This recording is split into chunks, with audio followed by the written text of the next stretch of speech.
मालेगावच्या डोंगराळे गावात 3 वर्षीय चिमुकलीवर बलात्कार करून तिची निर्घृण हत्या करण्यात आली। या अमानवी कृत्याचा तीव्र निषेध व्यक्त करण्यासाठी भारतीय मानवाधिकार परिषदेतर्फे रविवार दिनांक 23 नोव्हेंबर 2025 रोजी डॉ. बाबासाहेब आंबेडकर चौक, सुभाष टेकडी, उल्हासनगर 4 पूर्व येथे श्रद्धांजली अर्पण कार्यक्रम आयोजित करण्यात आला।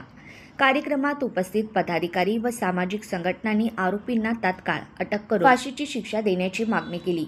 या भयानक घटनेमुळे संपूर्ण समाजात संतापाची लाट पाहायला मिळत आहे।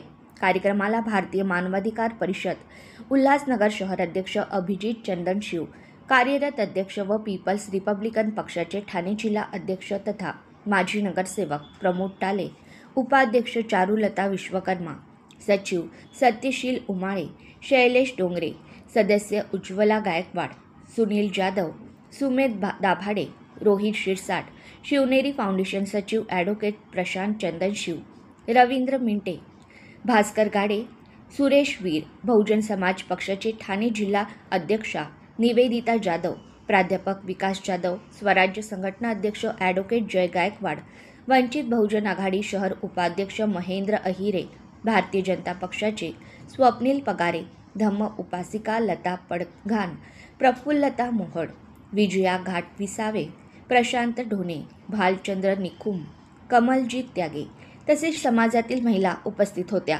मानवतेला काळीमा फासणाऱ्या या घटनेवर सर्वांनी दुःख व्यक्त करत समाजात निर्भीड कार्यवाही, न्याय आणि महिलांच्या सुरक्षिततेसाठी कठोर पावले उचलण्याची मागणी केली। Bureau report, Maharashtra news network, Ulhasnagar.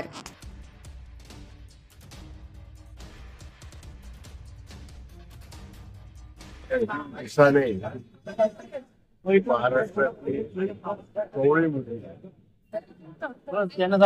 त्यावर अत्याचार करून हत्या करण्यात आली। खरं तर जो आरोपी होता, आरोपी ज्या विकृत मानसिकतेत होता, त्या वडिलांशी असणारा द्वेष, त्या वडिलांशी असणारा वैर त्या बिचाऱ्या कोवळ्या मुलीला भोगावं लागलं आणि या वैराचा परिणाम म्हणून आज ती निघून गेलेली आहे। अशा असंख्य केसेस आपल्या महाराष्ट्रामध्ये विकृत मानसिकतेच्या लोकांसाठी केल्या जातात। आपण सर्वांनी त्या निषेध तर केलाच पाहिजे। आणि जसं जाधव साहेब बोलले, आरोपी पकडला गेला, आरोपी पकडल्या गेल्यानंतर त्याच्यावर कुठले गुन्हे दाखल झाले, काय झाले, त्याच्यावर काय शिक्षा होईल, त्याचा रितसर पाठपुरावा आपण केला पाहिजे आणि जेणेकरून तिला फाशीची शिक्षा कशी होईल समोरच्याला त्याचा आपण पाठपुरावा करून त्या माध्यमातून त्या मुलीला मिळेल आणि हा मिळालेला न्याय तर लोकांपर्यंत पण पोहोचला पाहिजे की जेणेकरून असे विकृत मानसिकतेचे लोक असं कृत्य पुन्हा कधी करणार नाही। आज तिला निशब्द श्रद्धांजली म्हणून आज आपण इथं सर्वजण संपूर्ण महाराष्ट्रात सगळीकडेच करतायत। आज आपल्या सुभाष टेकडी मधल्या लोकांना हे सांगावंसं वाटतं, श्रद्धांजली देणं म्हणजे आपल्या पोरा बाळांचं भवितव्य सुरक्षित करणं आणि त्या निमित्तानं आपल्या जरा पोरा बाळांची काळजी आपण घ्यायला पाहिजे याची अपेक्षा करतो।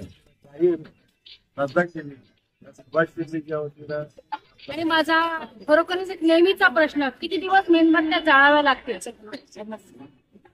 किती दिवस मेणबत्त्या अजूनही जाळाव्या लागतील। मी तर बोलले अभिजितला, मेणबत्ती जाळायचं घेतलं, निषेध व्यक्त केला, श्रद्धांजली अर्पण केली, पण त्याच व्यक्तीला जर जाळल्या गेलं तर फार मला बरं वाटेल। एक महिला म्हणून जेव्हा आपण एखाद्या मुलीला जन्म देतो आणि तिचं पालन पोषण करतो तेव्हा तिला जे कळतं ना, त्या गोष्टीतून असा दुखवटा होतो की या मुलीवरती अन्याय अत्याचार करणारा हा एकदमचा लिंग पिसाट असावा, ही मानसिक वृत्ती पण नाहीये।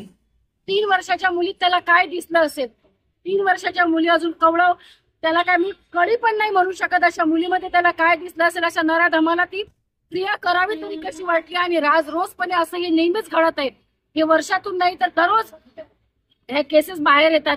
जी समोर आली तिचा बोलवाला होतो, ज्या तप्तात ज्या बोलत नाही त्या आतमध्येच राहतात, ते कितपर्यंत चालेल। माझं एक असं प्रांजळ मत आहे की मुलींना 7च्या आत घरात, मुलांना 7च्या आत घरात घ्या। आणि काही दिवसांना असं पण होईल जसा मुलींचा पोटामध्ये गर्भपात होत होता तसा आम्ही बायका मुलांचा पण गर्भपात करू। जर ह्याच क्रिया घडत असतील, ह्याच प्रक्रिया होत असतील, माझं प्रत्येक मनुष्याबद्दल असं बोलणं नाहीये. ही प्रवृत्ती आहे, ही वृत्ती आहे. घरूनही संस्कार व्हायला पाहिजे. आई वडिलांनी मुलांकडे लक्ष द्यायला पाहिजे. आपला मुलगा 2 वाजेपर्यंत 1 वाजेपर्यंत रात्रभर कुठे असतो आई वडिलांनी विचारायला पाहिजे. ते न विचारता मुलगी 7 वाजता जरी घरी नाही आली तिला विचारलं जातं, पण मुलगी सुरक्षित नाही, मुलगी सुरक्षित नाही, मुलगी सुरक्षित नाही. हे किती चालणार आहे? ती कमजोर नाहीये, कारण ती पीटी उषा, सायना मिर्झा आणि कितीतरी लोकांनी हे सिद्ध केलं आहे की महिला पण एक खंबीर नेतृत्व आहे. महिला पण आयर्न लेडी होऊ शकते. तर या गोष्टी महिलांसोबत का घडतात आणि परत परत हा अत्याचार का होतो? ती दिवस अजून आम्हाला मेणबत्त्याच पेटवायला लागणार. एक दिवस आम्हाला संधी द्या त्या रेपिस्टला भर चौकात जाळण्याची.